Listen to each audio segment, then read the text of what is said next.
Thank you very much. And she talks about the gifts inside. Well, we know that the gifts inside are 12 powers. And the power for this month is wisdom. And wisdom is the ability to evaluate, discern, and apply what we know. The disciple is James, the son of Zebedee, who was the brother of John, the son of Zebedee. And along with Peter, which represented faith, were in Jesus' inner circle, more or less, because you never saw Jesus without them. And even when he went apart, sometimes he took these 3 disciples with him. Wisdom was one of our gifts that was most prized by Jesus. Wisdom or spiritual judgment. He always pointed to the importance of judging by the standards of the higher self rather than by the example set in the world. Never did he react to any person or situation with the expected response of human living. He always acted and spoke from the light within himself, the light that enabled him to judge by spiritual methods, to answer from divine insight into the motives of others, the potentiality of good, and the revelation of the Christ within. Jesus' judgment and wisdom went far beyond the perception, knowledge, and judgment of even the most learned men of his day, because his faculty of knowing was developed by a conscious acquaintance with the source and a desire to express the wisdom of spirit. He never drew conclusions simply from intellectual knowledge. Now, as we follow Jesus in developing our own potential, we too have to learn how to judge with right judgment and to turn within to our inner spiritual knowing. We can't afford to allow ourselves to be caught up in judging according to appearances, making decisions based simply on intellectual knowledge, or accepting limiting concepts presented to us by the world viewpoint. The 3 disciples who were most, as I've already mentioned this, most often with Jesus, particularly on significant occasions, were Peter, faith, brothers James and John, standing for wisdom and love, respectively. Faith, wisdom, and love must be brought into everything we do. Wisdom without love is cold, but love without wisdom is misguided and impetuous. So this is one of the examples of our powers or our inner gifts working together. Wisdom, the highest form of spiritual knowing, includes divine judgment, discrimination, intuition, and other activities of mind that come under the heading of pure knowing. Wisdom is not depending on reasoning, intellectual understanding, or deduction. It simply shines as the light from within that illumines the way and reveals whatever needs to be shown at a particular time. Now, when we think about wisdom, we think of King Solomon. And I read a little joke this morning that had me laughing. I don't know how appropriate it is, but anyway. This is from a child was asked to write the Bible from a child's perspective. And so he has several little comments in here. And then he says, on this one, he says, after Joshua came David. He got to be king by killing a giant with a slingshot. That would be Goliath. He had a son named Solomon who had about 300 wives and 500 porcupines. My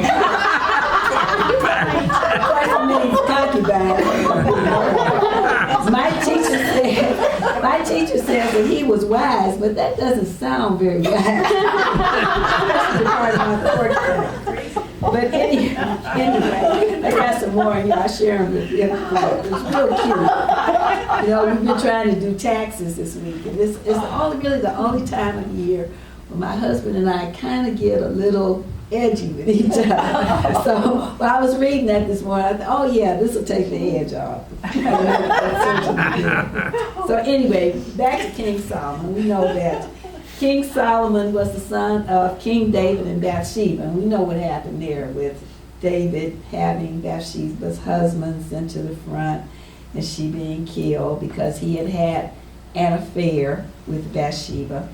And when Uriah, Bathsheba's husband, came back, he tried to, and he persuaded Bathsheba to sleep with your husband, because she was pregnant. So, if you sleep with your husband, nobody will know the difference.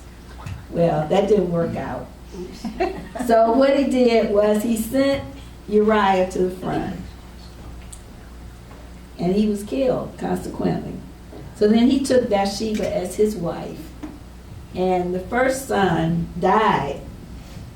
And they felt that was a consequence of all the sin. Because King David was credited with being wise and all those good things. But he was also, he could be something else. So when Solomon became king, he was the son of King David and Bathsheba, as I said. He's renowned for his wisdom.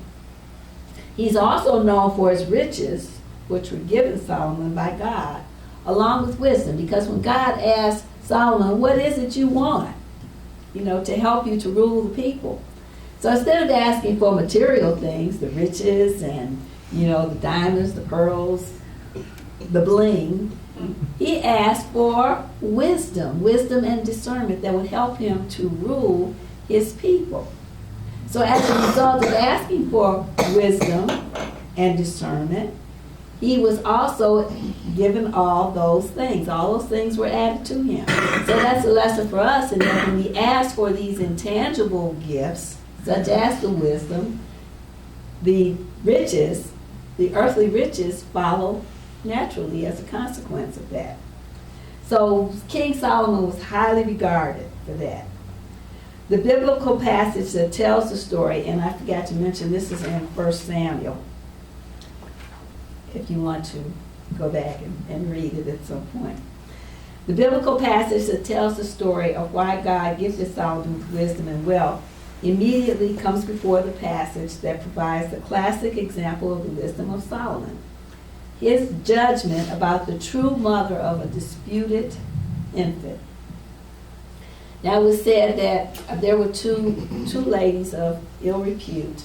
Well, I guess we don't call them ladies, but I will. And each one of them had a child. So they lived together in the same quarters. And during the night, one of the children died. So the woman that had the child that died, she took her dead baby and put it with the other woman and took the live baby for her own. Well, those of us that are mothers know, your child.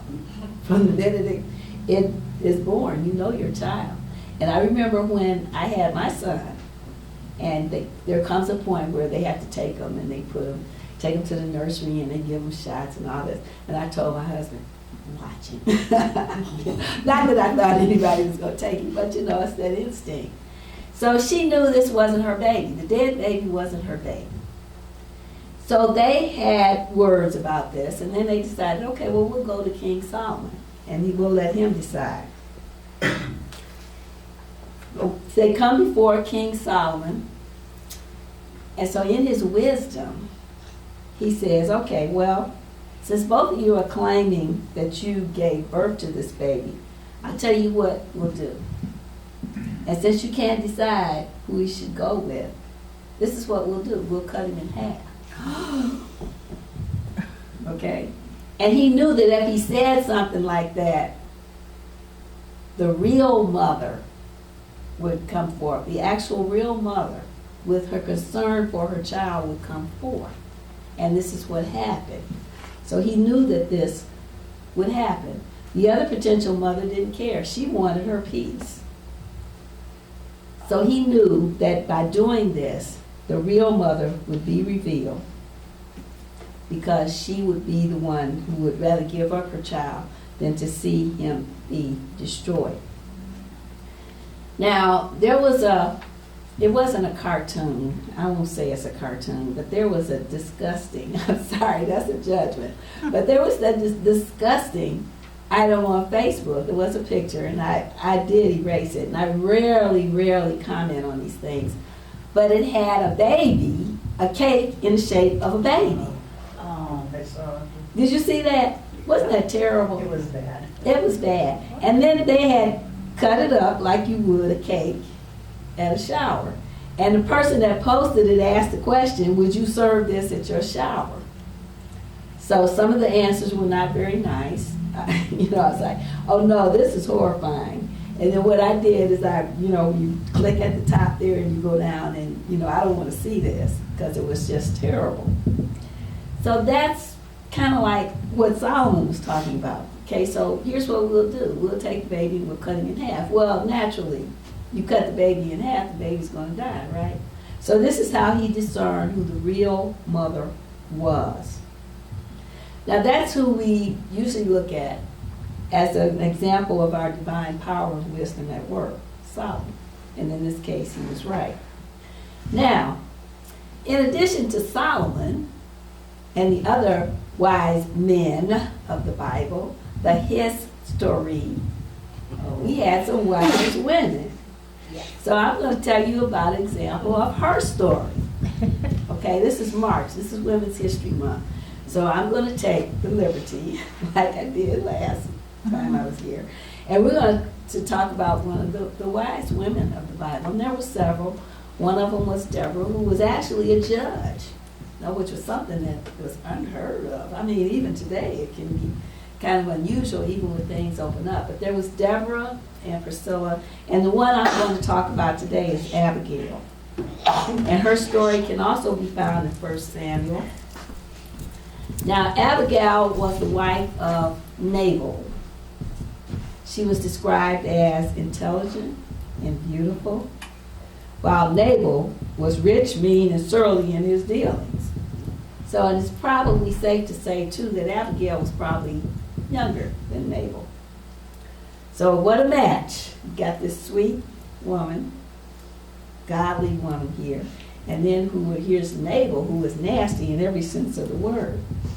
Now, even in the names, the metaphysical name Abigail means father rejoices. And whereas Nabal, the name means fool. And we'll see why as the story goes on. So it's safe to say that the divine power of wisdom was stronger in her than in him. Now, in this case, Abigail's discernment and intelligence saved her family from destruction. Now, it was the custom that if you were in someone's territory and you were traveling, as David was, that you could go to that person and ask them for food and provisions. So that was the custom. Now, Nabal was very rich. He owned 3,000 sheep and 1,000 goats, because it was not so much money in those days, it was your property. So David stayed in the same area where Nabal's flocks were kept and made sure that no harm had come upon Nabal's possessions. So in other words, he was looking out for Nabal's possessions. These were some lawless days where the fittest and strongest took all. So David defended Nabal's possessions. So then, as a hoping for gratitude, he hoped that Nabal would show him generosity.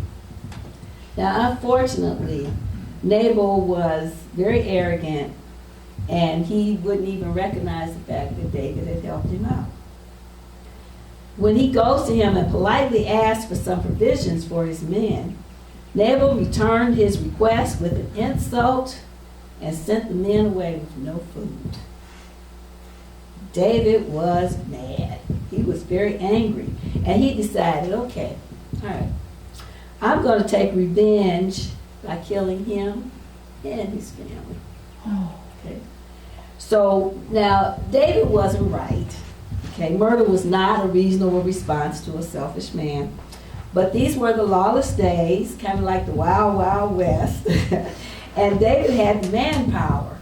So he had the army. He could go in and he could do that easily.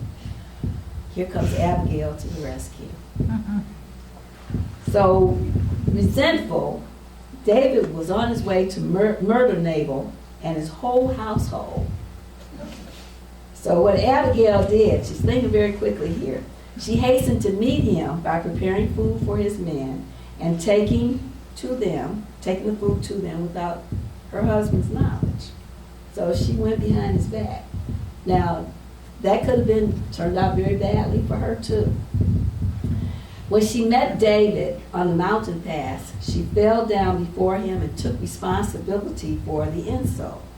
It was all me. It wasn't him, it was me. Well, he knew better than that. She told him that her husband was ill-natured and ill-tempered and should not be regarded, and that she had not seen the young man who came with the request, because if she had, she would have fulfilled it. Upon presenting the food, she pointed out that the Lord had sent her to restrain him from taking vengeance and suffering the resultant guilt that would be associated with his actions. So David was a bad boy, but he had a conscience, so she knew he was going to feel guilty if he did these things. She asked his forgiveness and prophesied, because she was also a prophetess, that the Lord would protect him and help him fight his battles.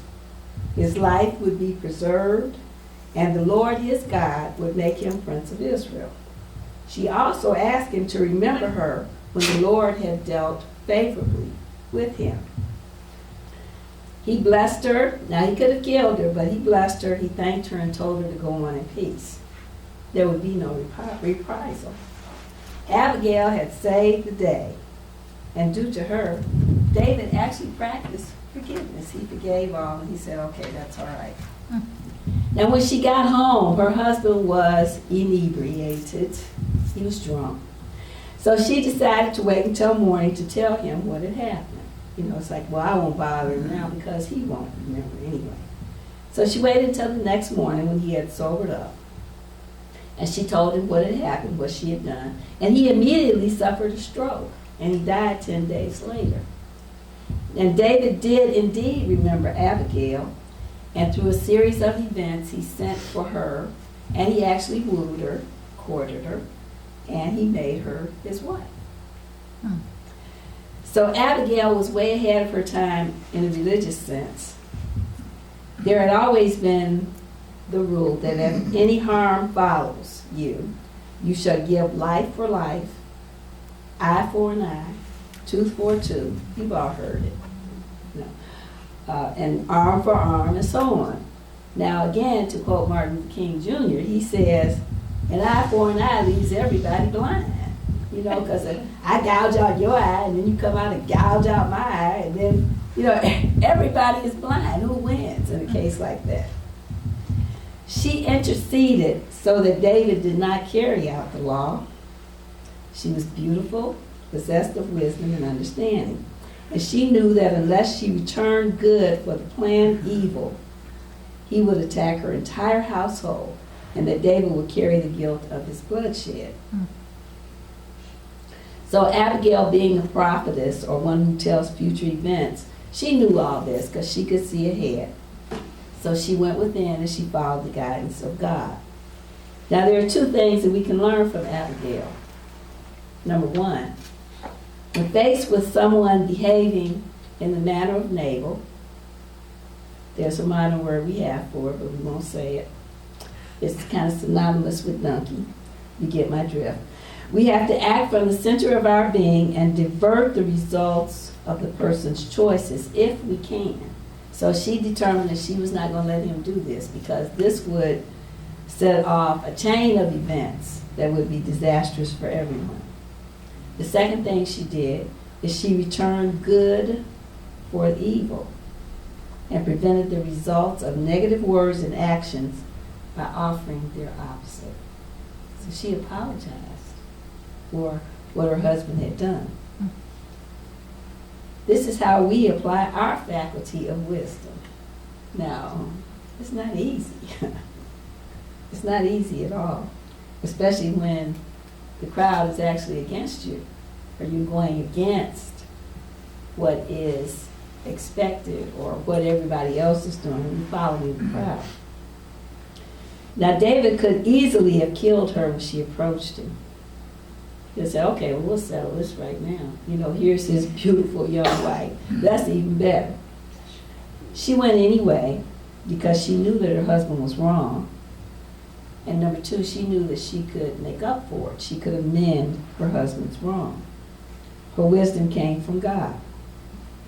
Now, as I said before, too, when the husband found out the next day, he could have killed her, too. You know, how dare you go against me? I said they weren't getting anything. And, you know, all these other things. But instead, he was so overcome, he suffered a stroke. You know, I guess you would say Nabal's lifestyle wasn't the healthiest. So he suffered a stroke, and 10 days later, he was dead. And this led to Abigail becoming one of David's wives. So she did good, she turned the other cheek, she practiced non-resistance and peace. And as a result, she and her family were protected. She had prayed and she was guided by God, which is what we do when we are called upon to do something. Sometimes people say they pray after something has happened. Why can't we pray before? Can't we pray before we leave home in the morning and send the Spirit before us? You know, you don't wait until something happens out there and then start praying.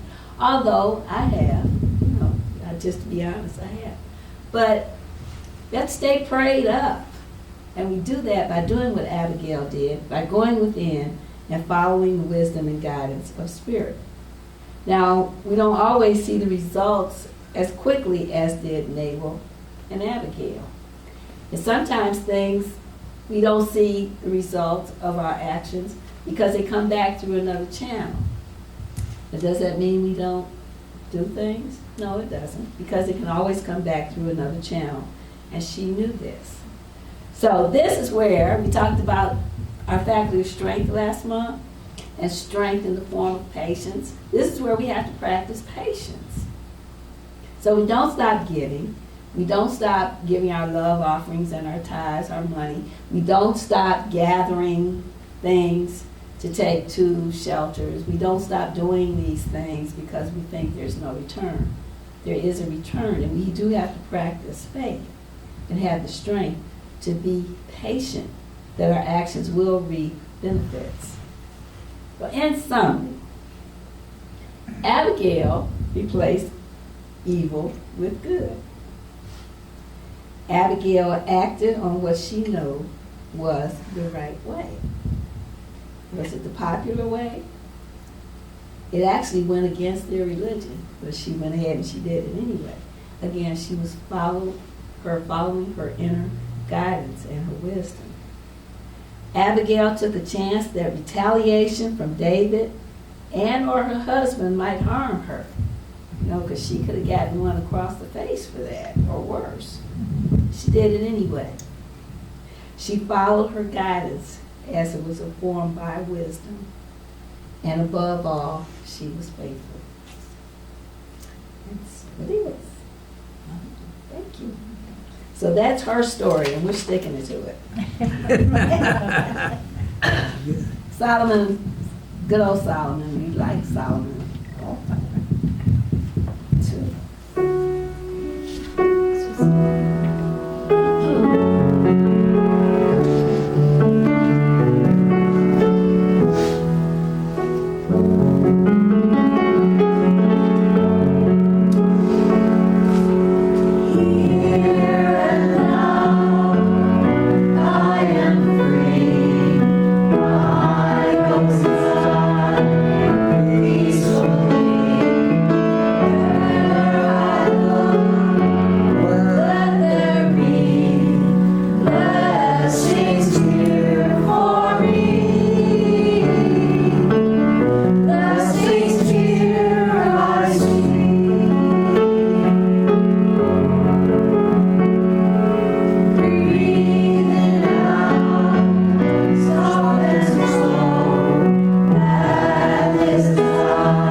Let's just take this time to become still.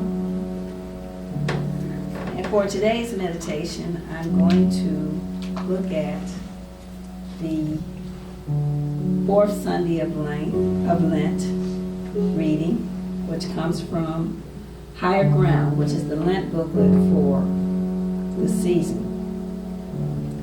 So it begins with peace, be still. Peace, be still. Peace, be still. So let's just breathe in that peace. And release. Easter is a time of transformation, but also a time of reflection. Dying to the old and being born anew requires times of activity and times of rest. Sabbath is a time of sacred rest, of being still so we may know the rhythm of life and feel its heartbeat. Living a Sabbath means pausing to honor the gifts life has given us, regardless of how they may have appeared, through pain, joy, curiosity, awe, peace, confusion, loneliness, love, silence, or song. We rest in the knowing that each gift has given us roots to grow upward on our earthly journey, while also giving us wings to soar. In times of quiet, we know the infinite unity of all things. Ultimately, Sabbath means accepting what is, not trying to turn one thing into another, but knowing that at its core, life is the heartbeat moving us onward and upward. So we take as our affirmation for today, I am guided by divine wisdom during this time of Sabbath or rest. I am guided by divine wisdom in every thought, word, and action. So we use our faculty of wisdom to evaluate, discern, and apply what we know.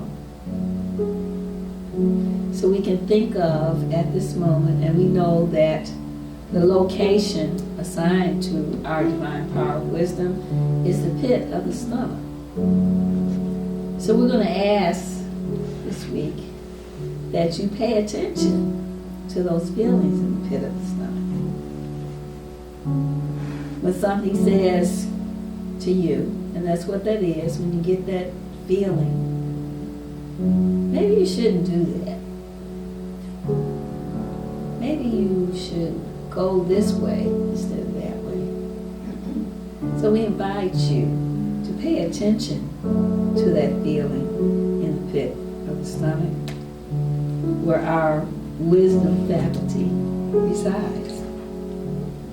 And we know that through the use of wisdom or spiritual judgment, we will be pointed to that which is right and good for us in our lives.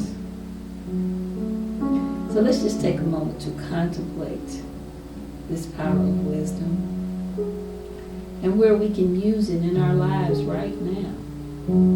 Let's just take a moment to do that now.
into this time, into this place. And as we do so, we invite everyone to be aware, to take notice of this faculty of wisdom. And as we spend time within, we ask for an interpretation of what we're feeling in that area, using it as a guide to do the things that need to be done. So coming back